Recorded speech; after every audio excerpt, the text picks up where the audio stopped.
Hi நல்ல வணக்கம், welcome to சிகரம் செகண்ட்ஸ். ஃப்ரெண்ட்ஸ், இப்போ நம்ம பார்த்துட்டு இருக்கிற வண்டி பார்த்தீங்கன்னா அசோக் லைலாண்ட் தோஸ்த் வண்டி பார்த்துட்டு இருக்கிறேங்க. நிறைய பேர் கேட்டிருக்கீங்க 2018-19 மாடல் இருந்தால் தோஸ்த் இருந்தால் சொல்லுங்கன்ட்டு. ஸோ கண்டிப்பாக இந்த வீடியோ உங்களுக்கு ஒரு யூஸ்ஃபுல்லான வீடியோ தான் இருக்கும். மிஸ் பண்ணாமல் பாருங்கள். வண்டியோட மாடல் பார்த்தீங்கன்னா 2019 மாடலுங்க.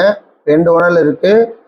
வண்டியோட இன்டீரியர் எக்ஸ்டீரியர் தொட்டி கண்டிஷன் எல்லாமே கவர் பண்ணியிருக்கேன். அதை நீங்கள் ஒவ்வொன்றா பேக் டு பேக் தெளிவாக பார்த்துட்டே வாங்க. வண்டி ஒரு தரமான வண்டிங்க, அருமையாக இருக்குது வண்டி. நேரில் வந்து விசிட் பண்ணிங்கன்னா கண்டிப்பாக வண்டி உங்களுக்கு பிடிக்கும். எஃப்சி இன்சூரன்ஸ் பார்த்துட்டிங்கன்னா உங்களுக்கு வந்து எடுத்து கொடுத்துருவாங்க. எஃப்சி இன்சூரன்ஸ் ரெண்டுமே லைவாக வந்துடும் உங்களுக்கு. இந்த வண்டியோட டீட்டெயில்ஸ் எல்லாம் நீங்கள் மேலும் தெரிஞ்சுக்கணும் அப்படின்னா ஸ்க்ரீனில் தெரிகிற கான்டாக்ட் நம்பரை கான்டாக்ட் பண்ணி நீங்கள் வண்டியோட டீட்டெயில்ஸ் எல்லாமே கேட்டு தெரிஞ்சுக்கலாம். ஓகே ஃப்ரெண்ட்ஸ், இந்த வீடியோ உங்களுக்கு பிடிச்சதுன்னா நம்ம சிகரம் செகண்ட் சேனலை லைக் பண்ணுங்கள், கமெண்ட் பண்ணுங்கள். மறக்காமல் நம்ம சிகரம் செகண்ட் சேனலை சப்ஸ்கிரைப் பண்ணிடுங்க. இதே மாதிரி ஒரு அருமையான வீடியோவில் உங்களை திரும்ப சந்திக்கிறேன். அதுவரை உங்களிடமிருந்து விடைபெறுவது உங்கள் சுரேந்தர். நன்றி, வணக்கம்.